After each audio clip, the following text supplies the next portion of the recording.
हजुरलाई भारी बोक्ने इच्छा छ? इच्छा छ भने आउनुहोस् मलाई सहयोग गर्न। कहिल्यै छोडेन हौ, के गर्नु, बोक्नै पर्यो। आज सिङ्गो बोक्न सकिनँ, ठुलो थियो, भयानक ठुलो सिङ्गो बोक्न सकिनँ। थुप्पा काटी राखेर बोकिरहेको छु है गाई चाहिँ।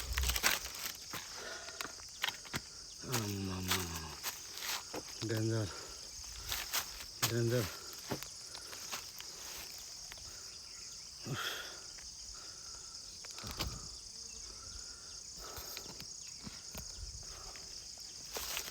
जिन्दगी त यस्तो पो छ त। त कसैलाई छैन बाध्यता हो नि। यो दाम्चा हो अठिया केराको, मजाले गाईले खान्छ क्या, साह्रै मन पराउँछ। हामीले मासु भात खाए जस्तो क्या, कुचो घाँसहरू, डाले घाँस, भुइँ घाँस भन्दा यो मन पराउँछ। पानीको बारी पुरै